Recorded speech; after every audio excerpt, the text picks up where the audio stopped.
Hello दोस्तों, मेरे YouTube channel general studies में आप सभी का स्वागत है। दोस्तों, जिला दर्शन सीरीज में आज हम नैनीताल जिले के बारे में चर्चा करने वाले हैं। हालांकि कल क्लास नहीं आ पाई थी क्योंकि मैं मैटर पूरा टाइप नहीं कर पाया था। ठीक है, क्योंकि काफ़ी ज़्यादा मैटर नैनीताल, देखो अब जो भी जिले हैं काफ़ी बड़े बड़े जिले रह गए हैं हमारे। छोटे जिले हम 6 जिले कवर कर चुके हैं, आज 7वां जिला है। ठीक है, अगली क्लास जो रहेगी हमारी पिथौरागढ़ के संबंध में रहेगी, तो आज नैनीताल जिले के बारे में हम चर्चा करने वाले हैं। चूंकि टाइप नहीं हो पाया था इसलिए पिछली क्लास में आपको नहीं दे पाया था। ठीक है, तो देखो शुरू करते हैं नैनीताल जिला। तो नैनीताल जिले में यदि सबसे पहले हम मैप देखें तो नैनीताल जिला, यहाँ पर देखो ये है नैनीताल जिला। इसकी उधम सिंह नगर से सीमा लगती है, चंपावत से लगती है, अल्मोड़ा से लगती है और पौड़ी से लगती है।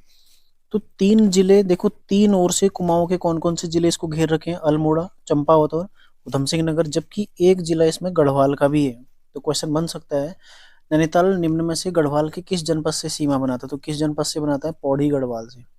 ठीक है, तो ये आपका क्लियर हो गया। नैनीताल देखो अल्मोड़ा से सीमा बनाता है, चंपावत से, उधम सिंह नगर से और पौड़ी से। इसके अलावा यदि आप देखते हैं तो नैनीताल जो है उत्तर प्रदेश के साथ भी ये हल्का सा यहाँ पर ये सीमा बना रहा है, हल्की सी सीमा किसके साथ? यूपी के साथ। ठीक है, हल्की सी सीमा किसके साथ बना रहा है? यूपी के साथ। तो यूपी के साथ जो सीमा बनाता है ये कौन सा उत्तर प्रदेश का कौन सा जिला सीमा बनाता है? बिजनौर। ठीक है, कौन सा बनाता है? बिजनौर जिला।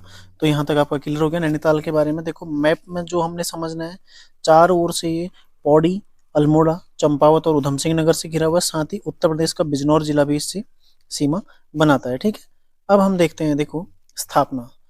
यदि नैनीताल जनपद की स्थापना देखें कब हुई थी? 1891 में इसकी स्थापना हुई थी। ठीक है, 1891 में जो कुमाऊं जनपद था उसके दो हिस्से बने थे, एक अल्मोड़ा और एक नैनीताल। तो अल्मोड़ा की स्थापना भी 1891 में हुई थी और नैनीताल की भी। क्षेत्रफल कितना है इसका? 4251 वर्ग किलोमीटर। ठीक है, क्षेत्रफल कितना? 4251 वर्ग किलोमीटर है। मुख्यालय इसका नैनीताल में ही स्थित है।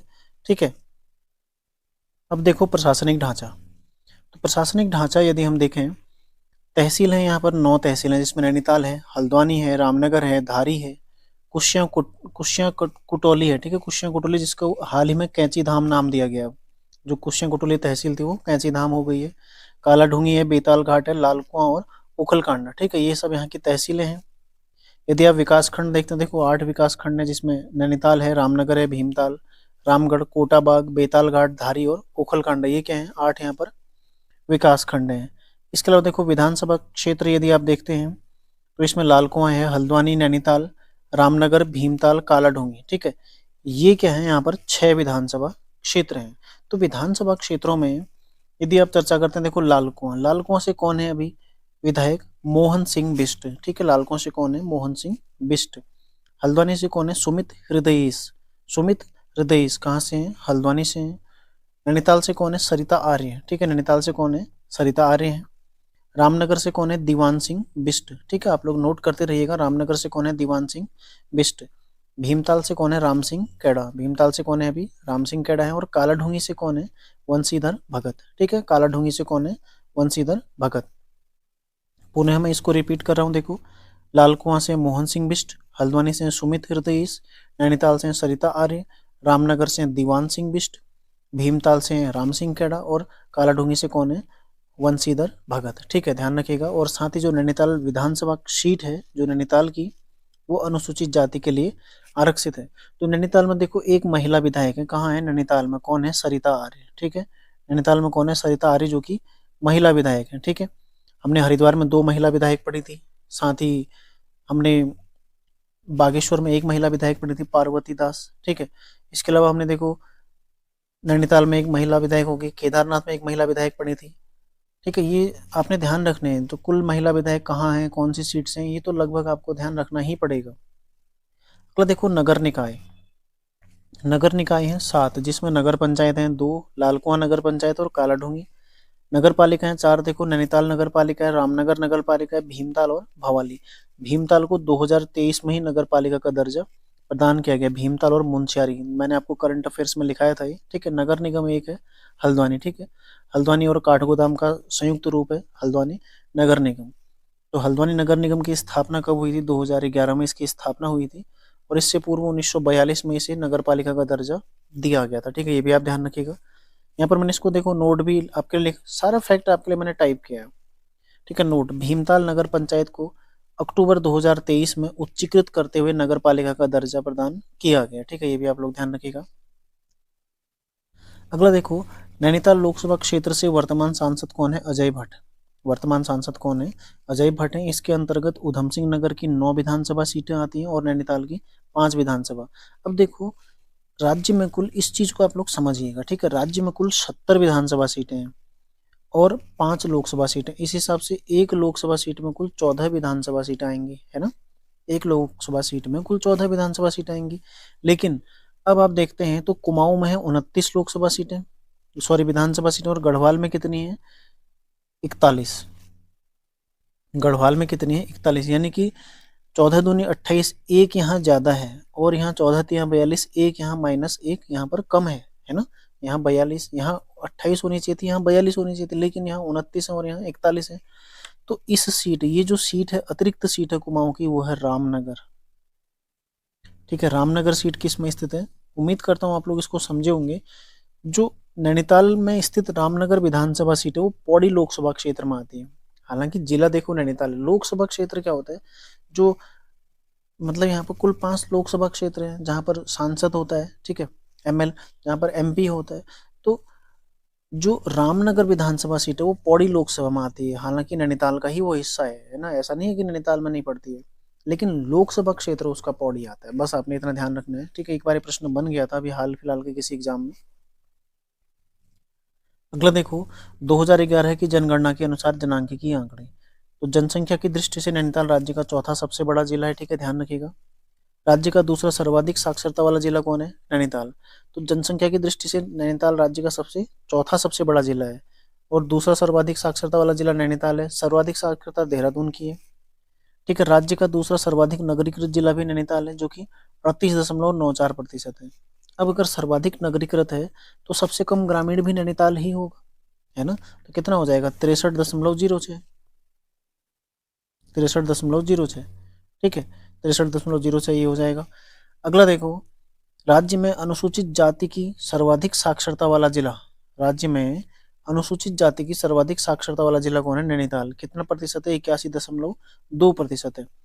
तो क्वेश्चन बनेगा, राज्य में सर्वाधिक एससी साक्षरता किस जिले में है? नैनीताल में, ठीक है। और सर्वाधिक महिला साक्षरता अनुसूचित जाति की, वो भी कहाँ है? नैनीताल में ही है। देखो नैनीताल के प्रमुख दर्शनीय स्थल, सबसे पहले आती है नैनी झील। नैनी झील आती है जो कि इस आकार में है, ठीक है, इस आकार में बनी हुई नैनी झील। तो नैनी झील ये नीचे की ओर तल्ली ताल है, यहाँ मल्ली ताल है, ठीक है। मल्ली ताल इधर है, तल्ली ताल यहाँ है। इधर इसमें आती है, देखो माल रोड, इस ओर आती है माल रोड, ठीक है, माल रोड यहाँ आती है। यहाँ पर आती है नैना देवी मंदिर, इसी के समीप है नैना देवी मंदिर, ध्यान रखिएगा, ठीक है। ऊपर को फिर हाई कोर्ट, इस तरह से आप लोग फोटो इसका देख सकते हैं, ठीक है। जो फिर बाकी जो लोग गए हैं नैनीताल उन्हें बेहतर इसके बारे में पता होगा। देखो उपनाम क्या है इसका? सरोवर नगरी या फिर झीलों की नगरी, ठीक है। नैनीताल का उपनाम क्या है? सरोवर नगरी या फिर झीलों की नगरी। और समुद्र तल से ऊंचाई कितनी है नैनीताल की? 1938 मीटर, ठीक है। समुद्र तल से ऊंचाई कितनी है इसकी? 1938 मीटर इसकी हाइट है, ध्यान रखिएगा। अगला है, नैनीताल 3 ओर से आयरपात, देवपात, हाथीगढ़ी, हाड़ीगढ़ी, ठीक है, चाइना पीक, स्नो व्यू, आलम, सरिया कांटा और शेर का डांडा, ये सब क्या है? पहाड़ियों के नाम है। इन पहाड़ियों से घेरा है, जिन्हें क्या बोलते हैं? सप्तभृंग कहा जाता है। अगला देखो, नैनीताल में ही नैनी झील स्थित है। नैनी झील नैनीताल में स्थित है, ठीक है, जो यहाँ का पर्यटन का प्रमुख केंद्र है, ध्यान रखिएगा। नैनी झील जो कि पर्यटन का प्रमुख केंद्र है। और राज्य में सर्वाधिक पर्यटक कहाँ आते हैं? नैनीताल में ही आते हैं, ठीक है। इस फैक्ट को भी आप लोग ध्यान रखिएगा। राज्य में सर्वाधिक पर्यटक कहाँ आते हैं? नैनीताल में आते हैं। क्यों? क्योंकि देखो शीतकालीन पर्यटन के लिए भी प्रसिद्ध है और ग्रीष्मकाल के लिए भी प्रसिद्ध है। अगला देखो, नैनी झील को स्कंद पुराण में त्रिऋषि सरोवर कहा गया, ठीक है। नैनी झील को स्कंद पुराण में क्या कहा गया है? त्रिऋषि सरोवर कहा गया। तो इंपॉर्टेंट है, इसको भी ध्यान रखिएगा आप लोग। अगला देखो, नैनीताल की खोज पीटर बैरन ने 1841 में की थी। नैनीताल की खोज किसने की थी?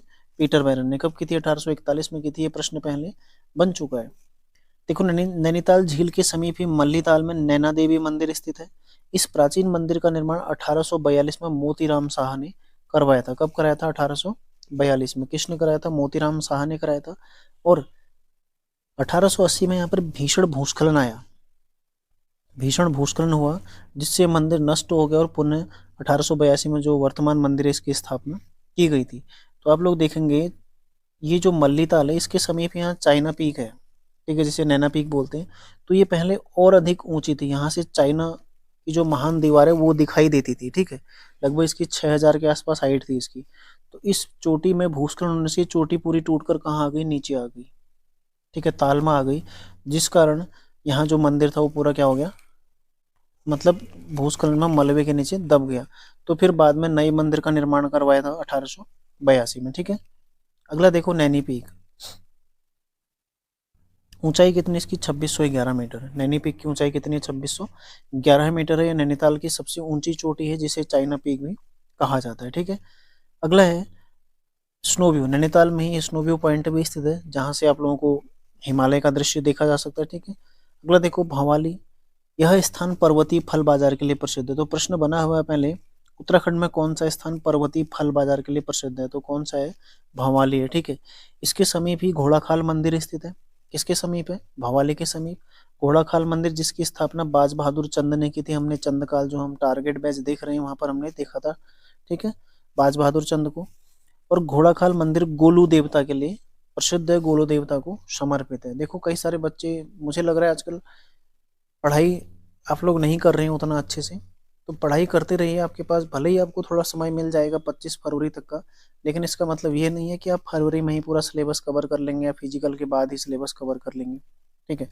तो मैं आपको ईमानदारी से क्लास दे रहा हूँ, तो आप लोग पढ़ते रहिए, ठीक है, पढ़ते रहिए। पूरा सिलेबस कराने की जिम्मेदारी मेरी है।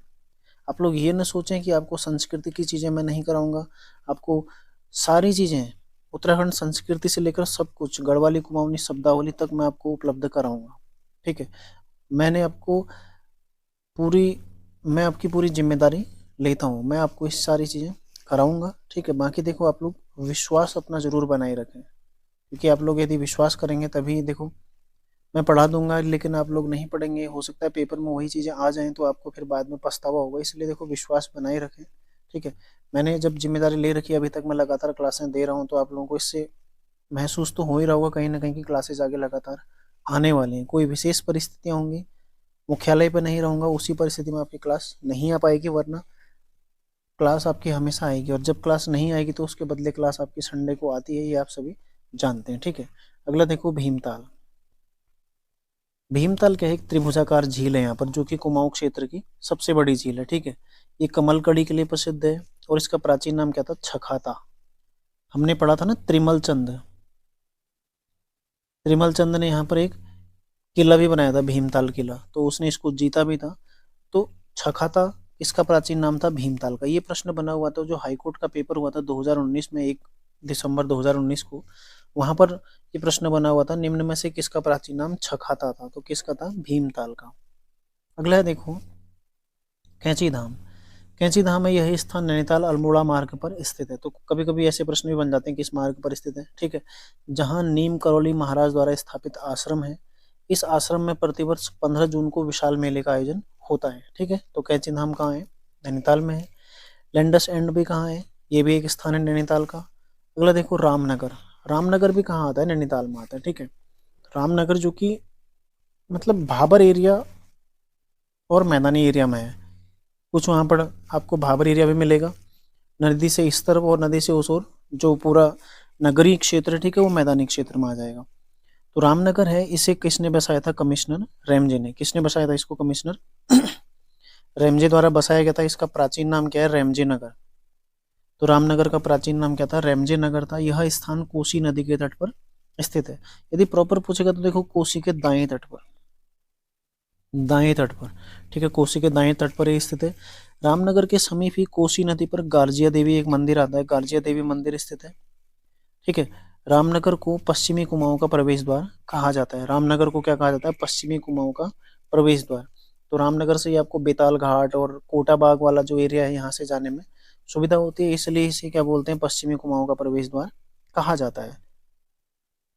अगला देखो रामनगर के समीप क्या ढिकाला स्थित है, जहां पर कार्बेट राष्ट्रीय उद्यान का प्रवेश द्वार है, ठीक है। क्लास थोड़ा तेज हो रही होगी, लेकिन देखो पूरे 14 पेज इसमें टाइप किए हुए हैं नैनीताल के बारे में। 14 पेज आपको एक क्लास में उपलब्ध करा रहा हूँ, तो कहीं ना कहीं मैं आपको पूरा इसका पीडीएफ उपलब्ध करा रहा हूँ, तो फिर केवल मैं यहाँ पर समझा रहा हूँ इसको आपको तेजी से, ठीक है। बाकी आप लोग पीडीएफ लो, जिसको नोट्स बनाने हैं वहां से आप लोग नोट्स कर सकते हैं। और जिसको पुनः रिवीजन करना है आप लोग वहां से पुनः रिवाइज भी उसको कर सकते हैं। ठीक है, तो रामनगर के समीप ही देखो ढिकाला स्थित है, जहां पर कार्बेट राष्ट्रीय उद्यान का प्रवेश द्वार स्थित है। हाल ही में देखो करंट अफेयर्स का भी, हाल ही में रामनगर की लीची को जीआई टैग भी प्रदान किया गया है। अक्टूबर नवंबर के महीने में मैंने आपको करंट अफेयर्स में लिखाया था, राज्य की कुल 18 चीजों को, ठीक है, जीआई टैग प्रदान किया गया था, जिनमें रामनगर की लीची, नैनीताल का कैंडल क्राफ्ट, ठीक है, बिच्छू घास इत्यादि, ये सब चीजें मैंने वहाँ लिखा रखी है। नवंबर का करंट अफेयर्स आप लोग देखिएगा। ठीक है, तो उन्हें भी आपने ध्यान रखना है, हो सकता है जीआई टैग से सवाल बन जाए आपका।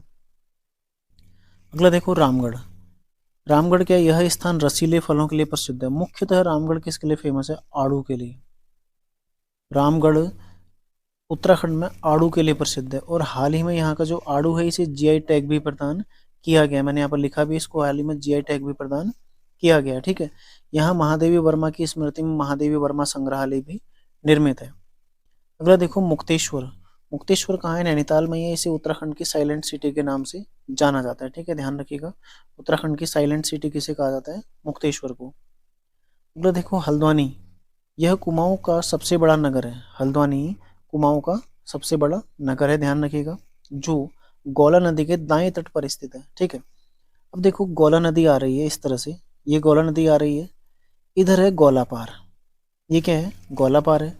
यहाँ पर आपको मिलेगा काठगोदाम, फिर आपको मिलेगा हल्द्वानी, ठीक है, फिर आपको मिलेगा हल्दू चौड़, ठीक है, यहाँ पर आपको मिलेगा लाल कुआं, और यहाँ मिलेगा किच्छा, यानी कि सब ये किस ओर है, बाएं ओर है। इधर को गोला बह रही है, ये सब कहाँ है, बाईं ओर है। देखो काठगोदाम, हल्द्वानी, हल्दू चौड़, लाल कुआं, किच्छा, जबकि जो गोला पार है वो गोला नदी के दाएं ओर स्थित है। और ये भी आपने ध्यान रखना है, जो हल्द्वानी है, काठगोदाम है, लाल कुआं है, ठीक है, और ये हल्दू चौड़ है, लाल कुआं है, ये सब गोला नदी के दाएं ओर तो स्थित है ही है। लेकिन गोला नदी का एक नाम क्या है, गार्गी नदी, ये भी एक बार प्रश्न बना हुआ था। ये आपको ध्यान रखना है कि गोला नदी का नाम ही क्या है, गार्गी नदी भी है। देखो गोला नदी के दाएं तट पर स्थित है। इसका प्राचीन नाम क्या था, बामोरी। कहीं पर आपको बामोरी भी मिलेगा, बामोरी, ठीक है, बमोरी या बामोरी किसका प्राचीन नाम था, हल्द्वानी का। वर्तमान हल्द्वानी का नाम कमिश्नर ट्रेल द्वारा रखा गया था, ठीक है, दिया गया था। राज्य की सबसे बड़ी व्यापारिक मंडी कहाँ है, हल्द्वानी में स्थित है। राज्य की सबसे बड़ी व्यापारिक मंडी कहाँ है, हल्द्वानी में स्थित है। साथ ही हल्द्वानी राज्य में कत्था उद्योग के लिए प्रसिद्ध है। ठीक है, कत्था उत्पादन और कत्था उद्योग दोनों कहाँ है, हल्द्वानी में होता है। तो हल्द्वानी कत्था उद्योग के लिए प्रसिद्ध है। ठीक है, और नाहन पर्वत श्रृंखलाएं भी कहाँ पाई जाती हैं, हल्द्वानी में। नाहन पर्वत श्रृंखलाएं कहाँ पाई जाती हैं, हल्द्वानी में ही पाई जाती हैं। अगला देखो काठगोदाम, इसे कुमाऊं का प्रवेश द्वार कहते हैं। काठगोदाम को क्या बोलते हैं, कुमाऊं का प्रवेश द्वार, जो कि हल्द्वानी नगर निगम के अंतर्गत शामिल है। ठीक है, काठगोदाम हल्द्वानी नगर निगम के अंतर्गत आता है। तो राज्य का दूसरा सबसे बड़ा नगर निगम कौन सा है, हल्द्वानी नगर निगम है। अगला देखो, यह राज्य का सबसे पुराना रेलवे स्टेशन है यहाँ पर।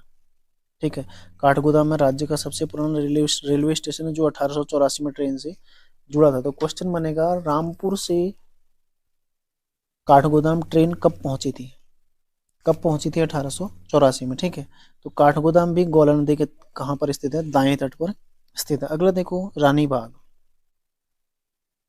रानी बाग भी गोला नदी पर ही स्थित है, जो कि कत्यूरी, गोला नदी के तट पर स्थित है, जो कि कत्यूरी शासक प्रीतम देव की पत्नी जिया रानी से संबंधित है। मतलब रानी का बाग था यहाँ पर, ठीक है, इसलिए इसको रानी बाग कहा जाता है, जिस कारण इसका नाम रानी बाग पड़ा है।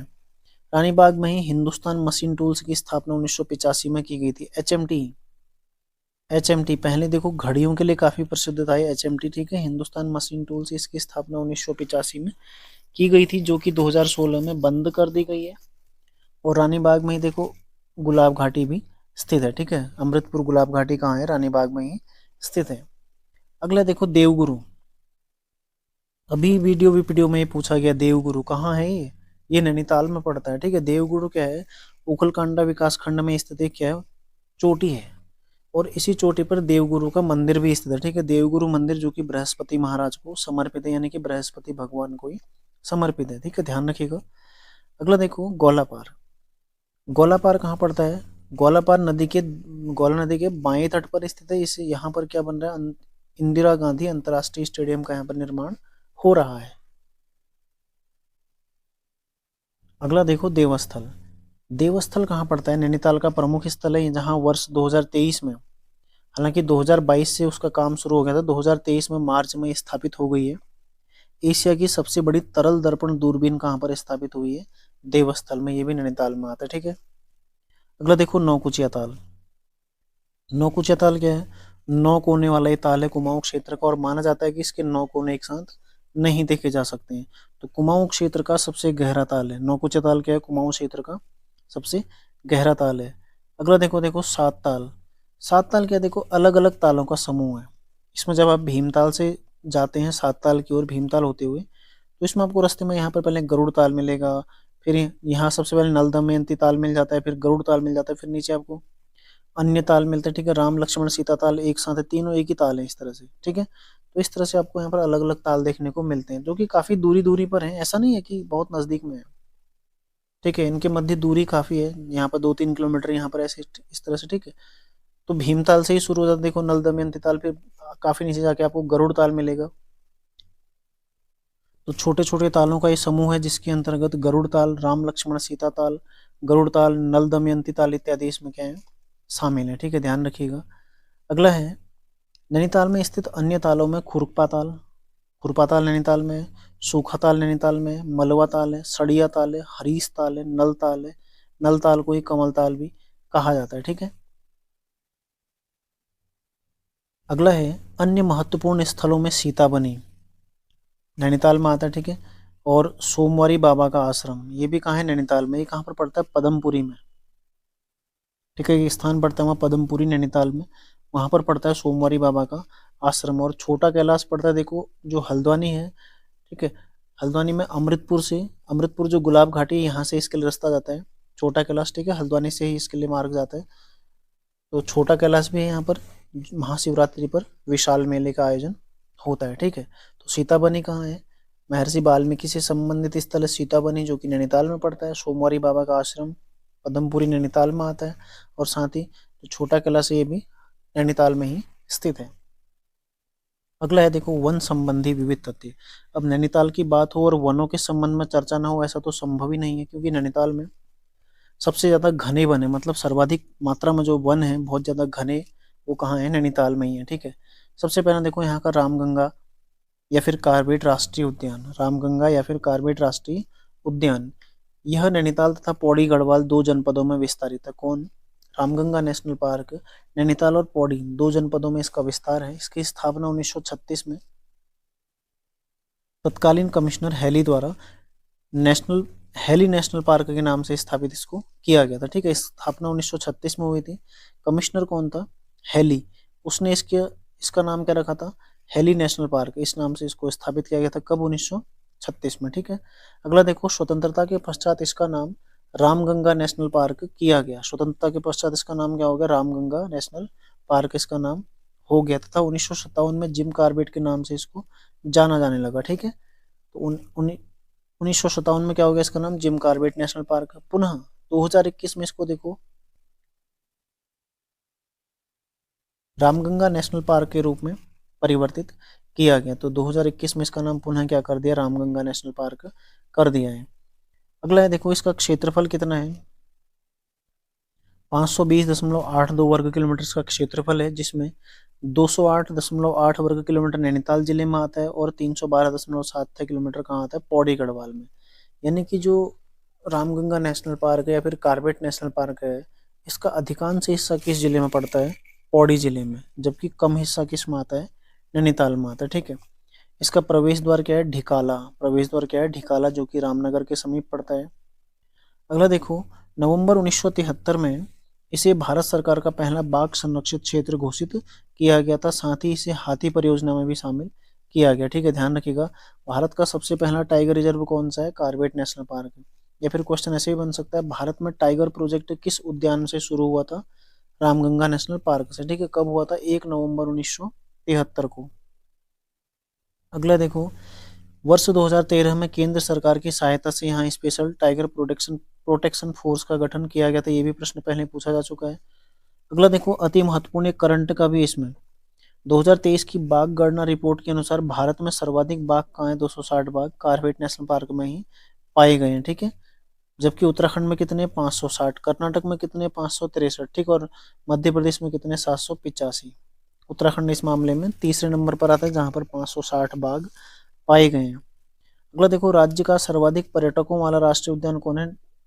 कार्बेट राष्ट्रीय उद्यान, यानी कि राज्य में सर्वाधिक पर्यटक कहाँ आते हैं? कार्बेट राष्ट्रीय उद्यान में ही आते हैं। ठीक है, इसी के मध्य क्या है? पाटलिदोन। कार्बेट नेशनल पार्क के मध्य में क्या है? पाटलिदोन स्थित है।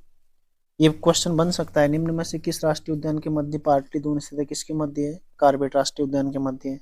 अगला देखो, वर्तमान में कार्बेट नेशनल पार्क में जंगल सफारी का भी संचालन किया जाता है। ठीक है, अगला है नंदौर वन्यजीव अभयारण्य। इसकी स्थापना कब हुई थी? 2012 में इसकी स्थापना की गई थी। तो नंदौर वन्यजीव अभयारण्य की स्थापना 2012 में की गई थी, जिसका क्षेत्रफल 269.95 वर्ग किलोमीटर है। कहीं कहीं पर आपको देखो 270 भी मिल सकता है। यह राज्य का सबसे नवीनतम वन्यजीव अभयारण्य है, मतलब 2012 के पश्चात अभी तक अन्य कोई अभयारण्य यहाँ पर स्थापित नहीं किया गया, जिस कारण ये क्या हो जाएगा? राज्य का सबसे नवीनतम वन्यजीव अभयारण्य। अगला देखो, पावलगढ़ संरक्षण आरक्षित। मैंने कहा था आपको कि सारे फैक्ट इसमें आपको मैं कवर कराऊंगा। प्रत्येक जिले में हम देख रहे हैं, मतलब पूरा परीक्षावाणी का निचोड़ आपके लिए इन जिलों के माध्यम से मैं तैयार कर रहा हूँ। तो कहीं ना कहीं देखो, मैटर तैयार करने में, ये सारी चीजें कलेक्ट करने में समय तो लगता ही है, साथ ही टाइप इसको करना है, इसलिए कल आपकी क्लास नहीं आ पाई थी। ठीक है, हालांकि कल पिथौरागढ़ की क्लास भी आधी ही टाइप हुई है, तो वो भी कम से कम 12-14 पेज में जाएगी। तो प्रयास पूरा रहेगा कि उस क्लास को मैं आपको कल ही उपलब्ध कराऊंगा, है ना। ऑफिस भी होता है तो इसलिए समय कम लग पाता है, टाइप स्वयं से करना है हर चीज, फिर भी प्रयास रहेगा कि आपको वाली क्लास में उपलब्ध कल ही कराऊंगा। ठीक है, देखो, पावलगढ़ संरक्षण आरक्षित इसकी स्थापना वर्ष 2012 में की गई थी, जिसका क्षेत्रफल कितना है?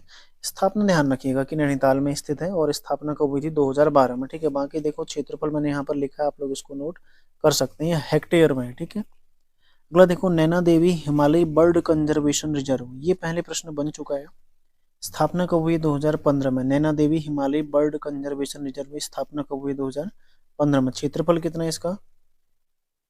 111.9 वर्ग किलोमीटर, यानी कि राज्य का सबसे बड़ा संरक्षित क्षेत्र, ठीक है, कौन सा हो जाएगा? Naina Devi bird conservation reserve.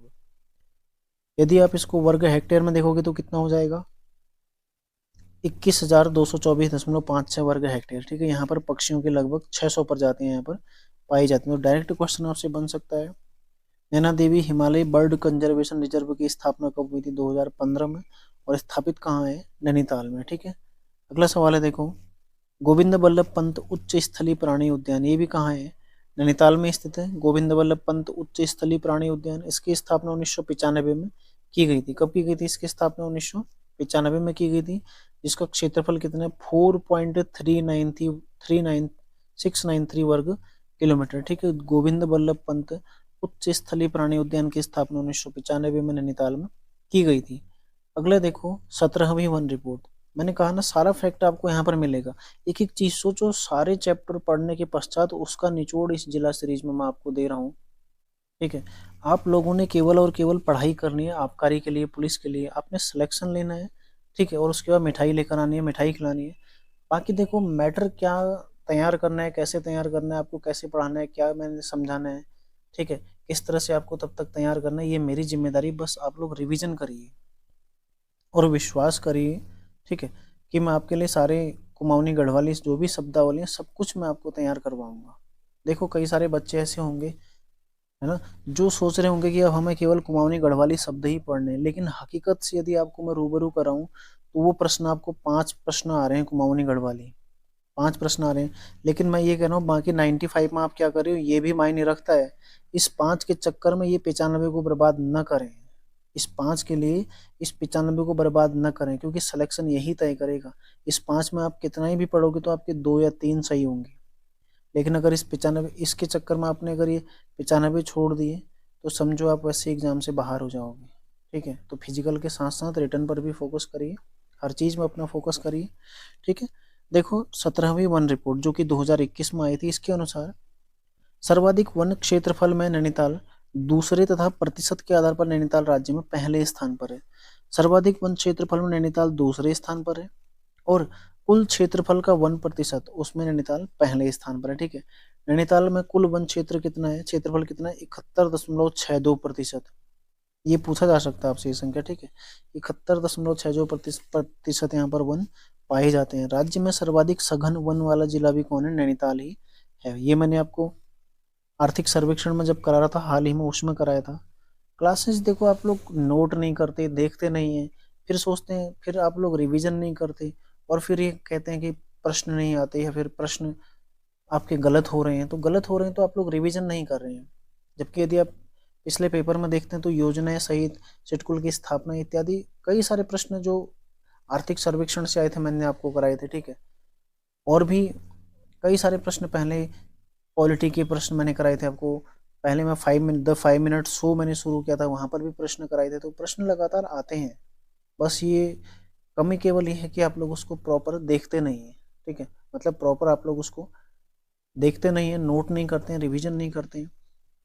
2 दिन का जोश हर किसी में, मोटिवेशन सुन के केवल कुछ ही बच्चे ऐसे हैं जिन्हें मोटिवेशन की आवश्यकता नहीं होती, जो वाकई में अपने सपनों के लिए मेहनत कर रहे हैं। अधिकांश बच्चे ऐसे हैं, उन्हें केवल 2 दिन का जोश आता है।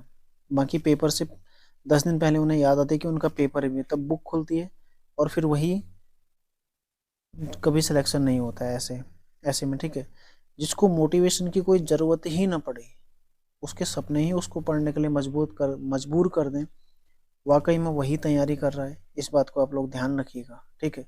जो ऐसे लोग हैं जिन्हें मोटिवेशन की आवश्यकता बार बार पड़ रही है, बार बार उनका मन कर रहा है कि वो लोग तैयारी करने के बजाय आराम कर रहे हैं, आराम फरमा रहे हैं, सर्दियों का समय चल रहा है, वैसे भी लोगों को नींद ज़्यादा आती होगी। तो देखो, जो सोएगा वो खोएगा यहाँ पर। यदि कुछ पाना है, कुछ पाने के लिए आपको कुछ त्याग करना पड़ता है, त्याग बहुत जरूरी है, ठीक है। सफलता त्याग मांगती है आपसे। आपने बचपन में श्लोक भी पढ़ा होगा, आपकी छोटी कक्षाओं में था, काकचेष्टा बको ध्यानम श्वान निंद्रा तथैव च अल्पहारी गृह त्यागी, ठीक है। आपको ये सारे गुण आपके अंदर विद्यार्थी वाले होने चाहिए, तभी आप क्या हो पाएंगे, सफल हो पाएंगे। हर चीज़ जरूरी है, ठीक है। तो पढ़ाई आप लोग करिए और अच्छे से करिए।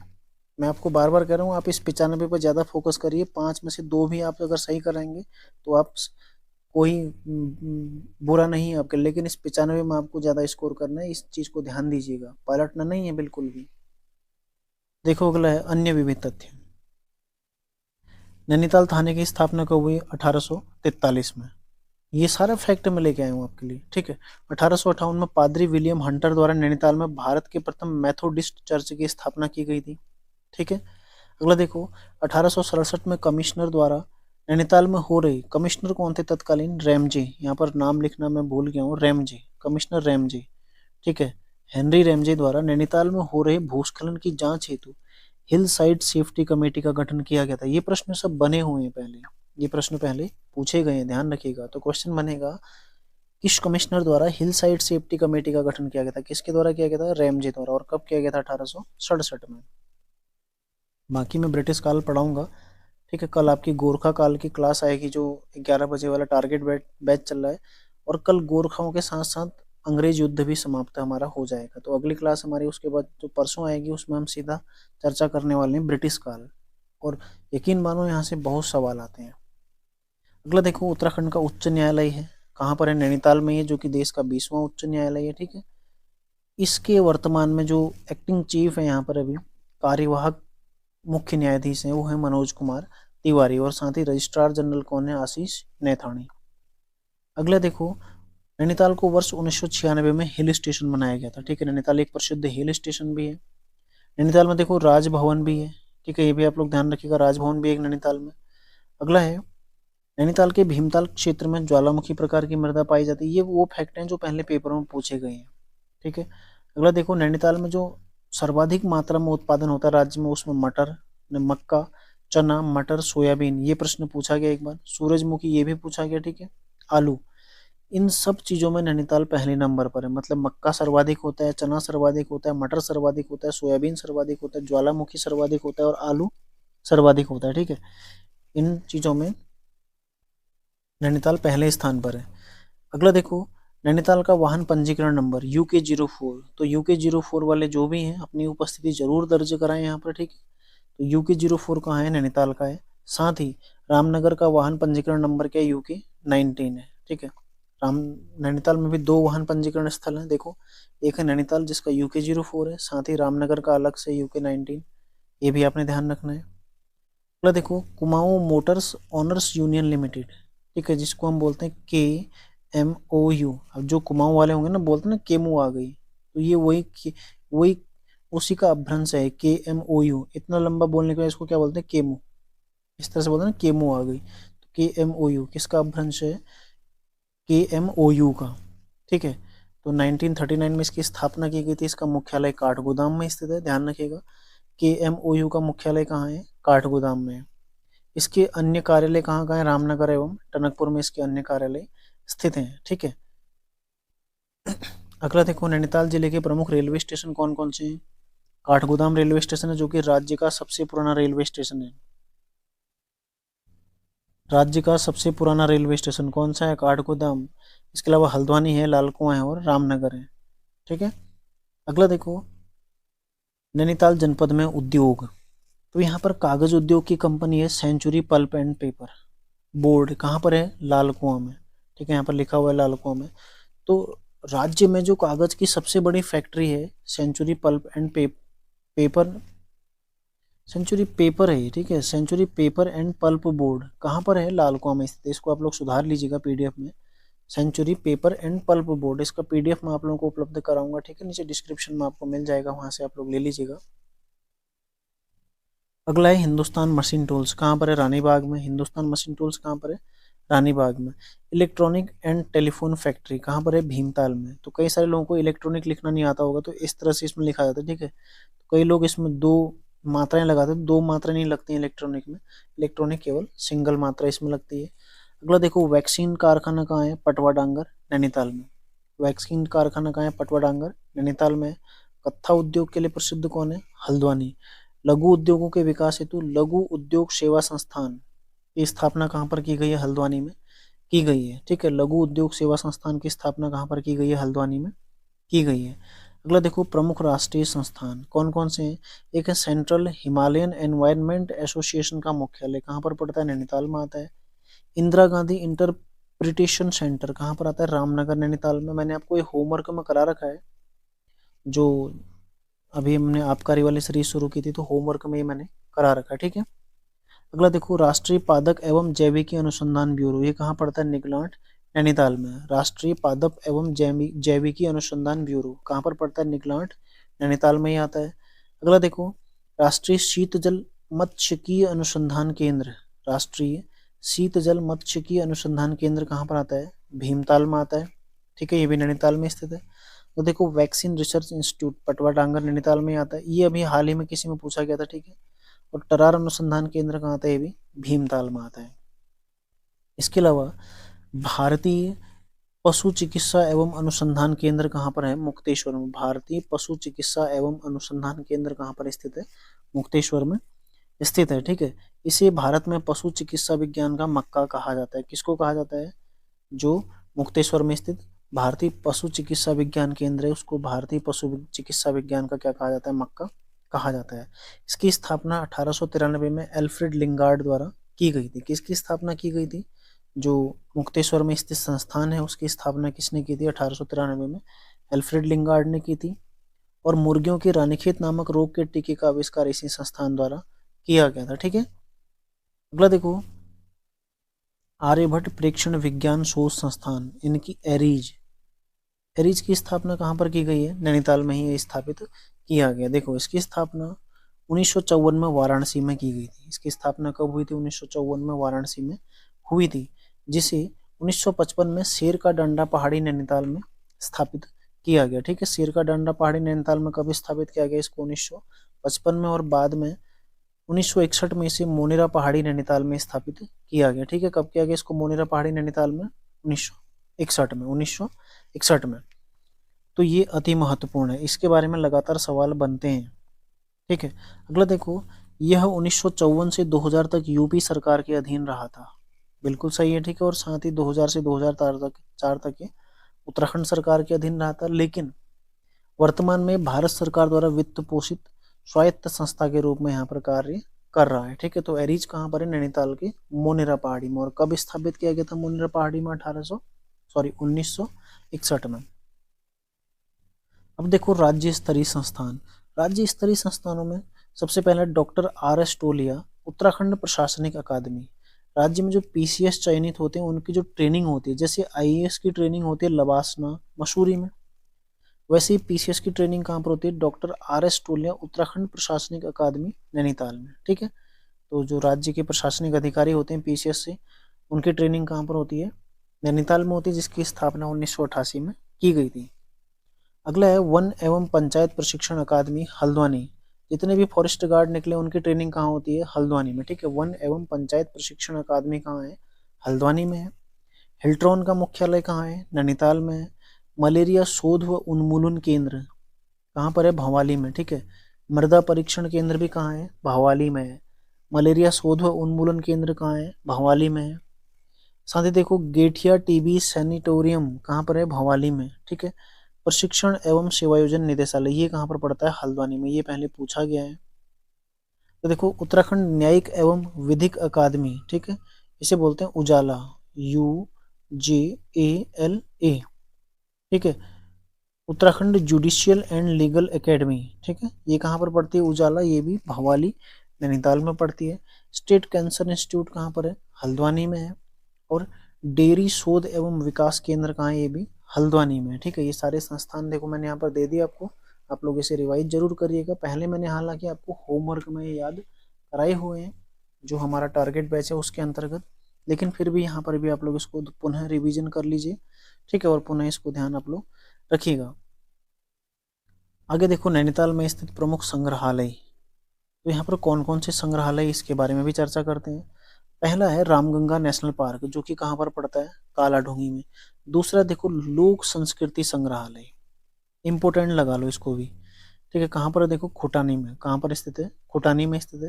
इसकी स्थापना डॉक्टर यशोधर मठपाल द्वारा, यशोधर मठपाल आप लोग सीधा याद आ जाना चाहिए आपको, फड़कानौली पेटसाल। ठीक है, रामगंगा घाटी में ओखलियों की खोज की थी, सीधा याद आना चाहिए।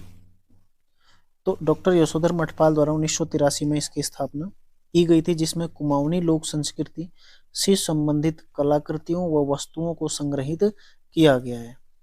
अगला देखो तितली संग्रहालय। तितली संग्रहालय कहाँ है, भीमताल में। तितली संग्रहालय कहाँ है, भीमताल में। और स्थापना किसने की थी इसकी, फ्रेडरिक स्मेटा ने। स्थापना किसने की थी इसकी, फ्रेडरिक स्मेटा ने। इसमें हिमालय की 550 से अधिक तितलियों की प्रजातियां संरक्षित की गई हैं। और साथ ही राज्य की जो राज्य तितली घोषित की गई है कौन सी है, कॉमन पिकॉक। ये भी आप लोगों को ध्यान होगा, मैंने पहली क्लास में ही आपको ये बता दिया था। अगला देखो हिमालय संग्रहालय, इसकी स्थापना कहाँ पर की गई है, 2005 में कुमाऊं में। कुमाऊं विश्वविद्यालय के इतिहास विभाग परिसर में इसकी स्थापना की गई है। जबकि आपने देखा होगा हिमालयन संग्रहालय कहाँ था भाई, उत्तरकाशी के निम में। 1965 में उसकी स्थापना हुई थी, और इसकी स्थापना कब हुई, 2005 में हुई है।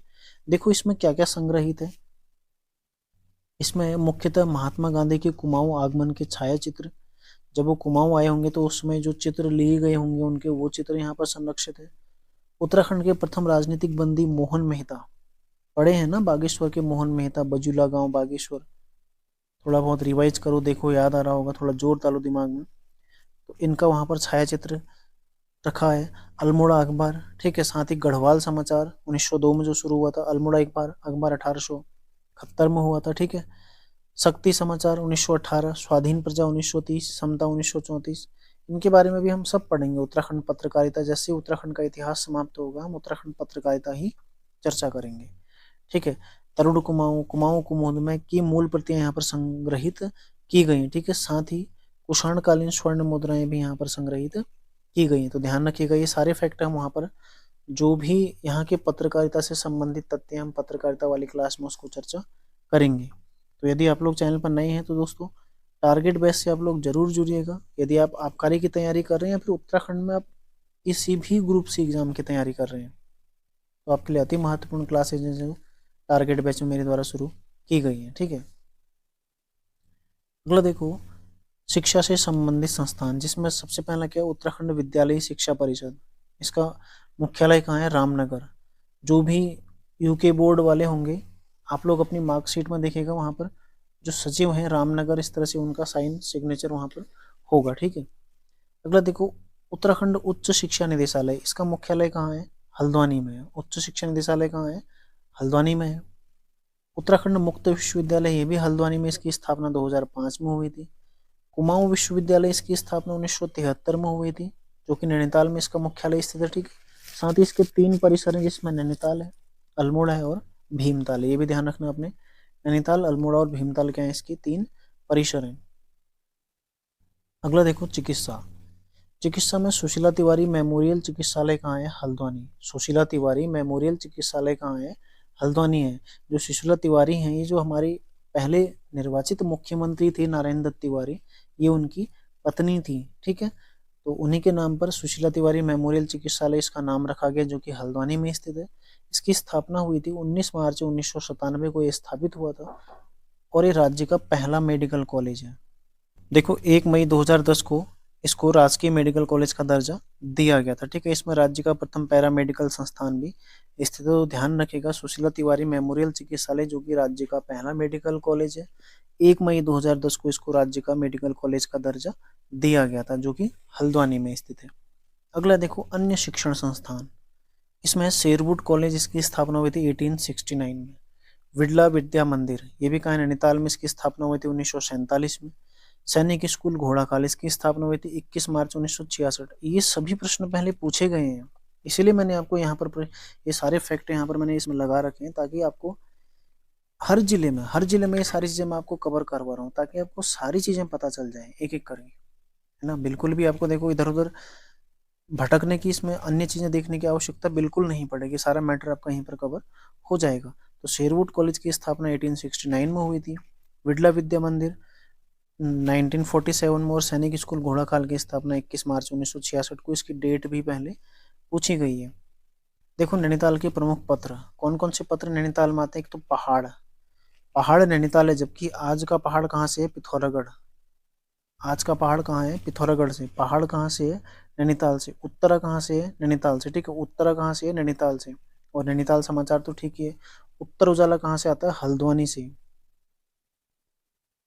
ठीक है, उत्तर उजाला कहाँ से आता है? हल्द्वानी से आता है। अगर देखो नैनीताल के प्रमुख मेले, नंदा सप्तशी मेला जो कि नैनीताल में ही लगता है। ठीक है, नंदा सप्तशी मेला नैनीताल में लगता है। जिया रानी और चित्रशिला मेला, ये कहाँ पर लगते हैं? दोनों रानी बाग में। कहाँ पर लगते हैं? रानी बाग में। कौन कौन से मेले? जिया रानी मेला और चित्रशिला मेला, दोनों कहाँ पर लगते हैं? रानी बाग में लगते हैं। सीताबनी मेला, ये सीताबनी में लगता है। साथ ही ग्रामीण हिमालय हाट कहाँ पर लगती है? सतौली में। ये भी कहाँ है? नैनीताल में ही स्थित है। ठीक है, तो नैनीताल में मेले देखो कम है, बाकी देखो छोटे छोटे मेले लगते हैं बहुत सारे, लेकिन जो प्रमुख मेले हैं मैं आपको वही यहाँ पर बता रहा हूँ। हम पहुंच गए अब नैनीताल के प्रमुख व्यक्तित्व में। तो व्यक्तित्व में यदि चर्चा करें तो सबसे पहले आते हैं खुशीराम आर्य। ठीक है, खुशीराम आर्य, इनका जन्म हुआ था 13 दिसंबर 1886 को। कहाँ पर? हल्दूचौड़ में। कब हुआ था? 13 दिसंबर 1886 को। कहाँ हुआ था? हल्दूचौड़ में हुआ था। और मृत्यु कब हुई थी इनकी? 1971 में। ठीक है, खुशीराम आर्य का जन्म कब हुआ था? 13 दिसंबर 1886 को हल्दूचौड़ में हुआ था, और मृत्यु कब हुई थी? 1971 में। तो ये क्यों प्रसिद्ध है? देखो बाल विवाह, छुआछूत आदि का इन्होंने विरोध किया था, और जो दलित थे उन्हें शिल्पकार नाम दिलाने में ये अग्रणी रहे थे। तो अति महत्वपूर्ण है। तो क्वेश्चन बन सकता है, निम्न में से किनके द्वारा दलितों को शिल्पकार नाम दिलाने में अग्रणी भूमिका दी गई थी, निभाई गई थी? तो कौन है वो? खुशीराम आर्य हैं। ठीक है, जो कि हल्दूचौड़ के रहने वाले हैं। हल्दूचौड़ से आप लोगों को एक महान व्यक्तित्व और याद आ रहे होंगे, जिन्होंने वीडियो चीटिंग करके टॉप किया था। ठीक है, नाम आप लोग कमेंट में लिख सकते हैं उनका। बाकी देखो अगले हैं नारायण दत्त तिवारी।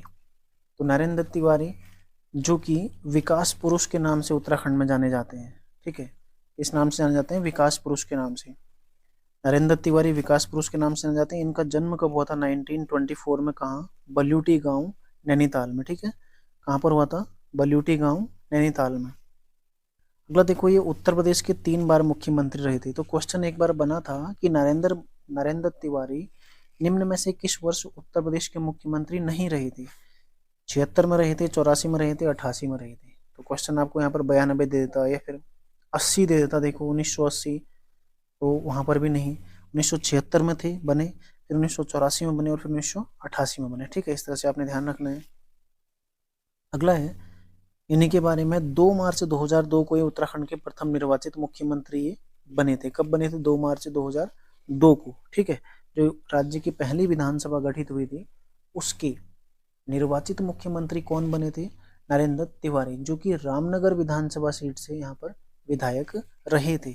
अब तक उत्तराखंड में एकमात्र ऐसे मुख्यमंत्री हैं नरेंद्र तिवारी जिन्होंने अपने 5 वर्ष का कार्यकाल पूरा किया है। नहीं तो इतने सारे मुख्यमंत्री हो गए, आज तक कोई भी मुख्यमंत्री नरेंद्र तिवारी के अलावा अपने 5 वर्ष का कार्यकाल पूरा नहीं कर पाया है, ठीक है। यानी कि यहाँ पर राजनीतिक उथल पुथल देखी जाती है उत्तराखंड में। इन्हें देखो 2007 में आंध्र प्रदेश का राज्यपाल बनाया गया था। कहाँ का बनाया गया था? आंध्र प्रदेश का। और इनकी मृत्यु कब हुई? 18 अक्टूबर 2018 में इनका निधन हो गया था। ये भी आपने ध्यान रखना है। साथ ही देखो वर्ष 2021 में जब पहली बार उत्तराखंड गौरव सम्मान शुरू किया गया था, पहली बार प्रदान किया गया था, तो कुल 5 व्यक्तियों को प्रदान किया गया था जिनमें से नरेंद्र तिवारी एक थे, ठीक है। 5 व्यक्तियों को दिया गया था।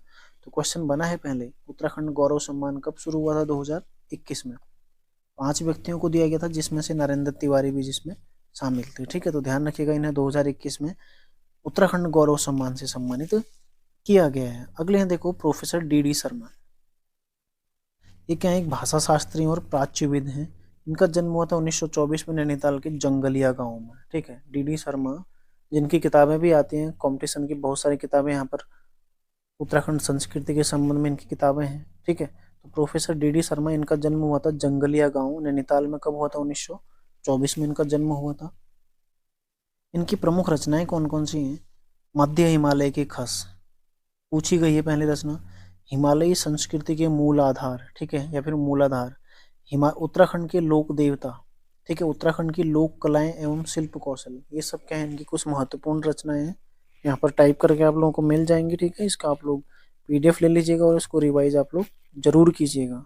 देखो जैसे जैसे क्लासेज आगे बढ़ती रह रही हैं, आप लोगों के लिए मैटर भी वैसे वैसे बढ़ता जा रहा है। अब ये आपकी जिम्मेदारी बनती है कि आप उसको कितना रिवाइज कर रहे हैं, ठीक है। मैं अपना कर्तव्य पूरा कर रहा हूँ, आप लोगों को निरंतर क्लासें आप लोग को उपलब्ध करा रहा हूँ। अब आप लोग कितना रिवीजन उसको कर रहे हैं और आप कैसी तैयारी कर रहे हैं घर बैठकर, ये आप पर निर्भर करता है, ठीक है। इन्हें 2011 में देखो पद्मश्री भी सम्मानित किया गया था। और अब है यहाँ पर जिया रानी। जिया रानी जो कि कत्यूरी शासक प्रीतम देव, पूछा गया है किसकी पत्नी थी? प्रीतम देव की पत्नी थी, जिन्हें जिन्हें मतलब यहाँ पर जिन्हें से चर्चा है जिया रानी को, ठीक है। जिया रानी को पिंगला या प्योला भी कहा जाता है। ये भी प्रश्न बना हुआ है पहले, पिंगला या प्योला के नाम से कौन प्रसिद्ध है, ठीक है। तो कौन है पिंगला या प्योला के नाम से प्रसिद्ध? जिया रानी। अगला देखो, इन्हें कुमाऊं की लक्ष्मीबाई भी कहा जाता है और कुमाऊं में न्याय की देवी भी किसे कहा जाता है? जिया रानी को ही कहा जाता है, ठीक है।